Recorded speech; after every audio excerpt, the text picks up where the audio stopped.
Sabe quando a gente pensa em história? Geralmente vem na cabeça aquelas grandes datas, né? Leis assinadas, decretos. Mas é aquelas histórias que aconteceram antes disso tudo. Aqueles atos de coragem que meio que se perdem no tempo. Pois é, hoje a gente vai contar uma dessas. O ponto de partida é um fato bem simples, mas ao mesmo tempo muito poderoso. Em 1888, uma cidade lá no interior de São Paulo, chamada Espírito Santo do Pinhal, decidiu abolir a escravidão, por conta própria. O detalhe que faz essa história ser tão incrível é quando, exatamente, isso aconteceu. E aqui, olha só, é que a coisa fica interessante de verdade. Presta atenção nessas datas. Pinhal, 16 de abril. Brasil, 13 de maio. É quase um mês de diferença. Como assim uma cidade inteira se adiantou à Lei Áurea, a lei que libertou todo mundo no país? Por que eles fizeram isso? É exatamente esse mistério que a gente vai investigar agora. Para a gente entender a ousadia de Pinhal, primeiro a gente precisa dar um passo para trás e olhar o cenário do Brasil na época. O país foi um dos últimos do mundo a acabar com a escravidão. E esse processo foi tudo menos rápido. Foi lento, foi gradual e, acima de tudo, foi muito, mas muito relutante. Olhando essa linha do tempo, fica claro que a abolição no Brasil foi a conta-gotas. Lei Eusébio de Queiroz, do ventre livre, dos sexagenários, eram leis que libertavam alguns, mas que na prática mantinham toda a estrutura da escravidão funcionando. Cada uma delas foi resultado de muita pressão, sabe?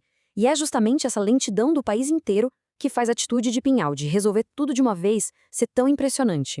Beleza. Agora que a gente já entendeu o cenário nacional, vamos pegar nossa lupa e focar lá em Espírito Santo do Pinhal. Como é que essa comunidade resolveu tomar as rédeas da própria história? Primeiro, para a gente ter uma ideia do tamanho do desafio, em 1887, Pinhal tinha mais de 1.000 pessoas escravizadas. Numa cidade daquele porte, isso era muita gente. A escravidão era literalmente o motor da economia, a base das grandes fazendas de café da região. E quem eram os donos dessas pessoas? Bom, a lista fala por si só, né? Barões, tenentes-coronéis, capitães. Era simplesmente a elite, as pessoas mais poderosas e influentes da cidade. Eles não só concordavam com o sistema, eles eram o sistema escravista em Pinhal. Só que no meio disso tudo, uma semente de mudança começou a brotar e de um lugar bem inesperado, da igreja. O padre da cidade, José Daniel de Carvalho Montenegro, teve uma ideia: criar um livro de ouro. Era basicamente um fundo comunitário para comprar a alforria das pessoas escravizadas no município. A Câmara Municipal apoiou a ideia e, de repente, o movimento abolicionista de Pinhal tinha um plano de ação bem claro. Mas ter um plano é uma coisa, fazer ele acontecer é outra, bem diferente. O caminho até o 16 de abril foi, nossa, uma verdadeira montanha-russa. Teve de tudo: tensão, promessas quebradas e muitas reviravoltas. O grande momento aconteceu no dia 25 de março de 1888. Imagina a cena. Uma festa enorme na cidade, com banda de música e tudo. E nesse dia, alguns dos melhores fazendeiros, como o Barão da Mota Paz, libertaram 252 pessoas de uma vez só. A cidade celebrou e parecia que a abolição total era só uma questão de tempo. Só que aí, a história deu uma guinada.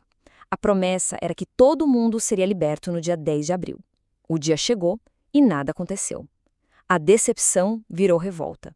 E as pessoas escravizadas, que não iam ficar esperando a boa vontade de ninguém, tomaram a frente.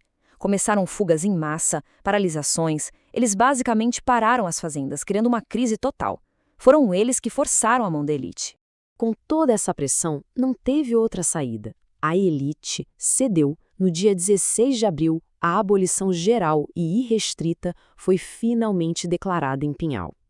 E o que um jornal da época escreveu resume tudo de um jeito perfeito. Aqui desapareceram escravos e senhores para ver somente cidadãos. A cidade, claro, explodiu em festa de novo.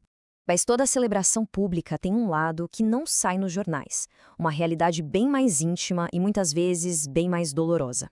Para entender essa outra face da história, a gente vai ouvir a voz de quem viveu tudo isso na pele. O nome dele era Gabriel, mas era conhecido como Bié.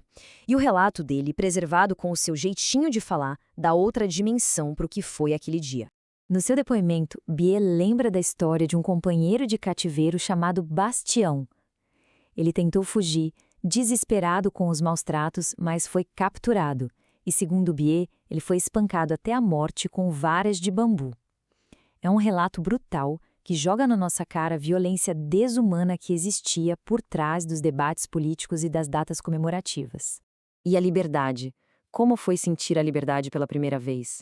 A resposta do Bié é de cortar o coração. Para ele, a sensação era de um vazio gelado. O suor dos cativos é frio como a geada. O suor dos cativos é frio como a geada. Porque o que é ser livre quando sua família foi arrancada de você, quando sua terra é só uma memória? A liberdade chegou para o corpo, mas, como ele mesmo disse, o coração já estava defunto.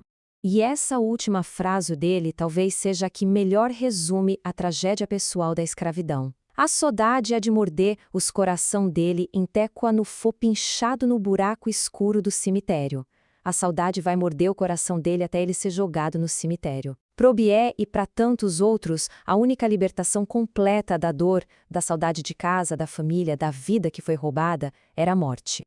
Uma história tão potente como essa, com tantos lados, da celebração à dor profunda, como ela é lembrada hoje? Será que o 16 de abril de Pinhal se perdeu no tempo, ofuscado pela data nacional de 13 de maio? A resposta é não, pelo menos não oficialmente.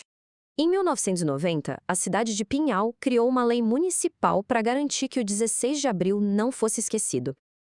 A lei diz que as escolas têm que comemorar a data todo ano, destacando o pioneirismo da cidade. E tem um trecho bem curioso na lei que faz questão de dizer que a liberdade ali veio da espontaneidade da consciência, e não por uma imposição legal de fora. E essa lei que leva a gente para a reflexão final. A história de Pinhal nos mostra que a liberdade não foi um presente, um ato de bondade que veio de cima. Foi algo muito mais complexo. Foi uma conquista, impulsionada pela iniciativa de alguns, forçada pela revolta de muitos e marcada pela dor incurável de pessoas como Gabriel Bié. E talvez seja essa a grande questão. Lembrar de uma história não é só marcar uma data no calendário. É mergulhar nessa complexidade, nessas contradições e, acima de tudo, na humanidade por trás do fato.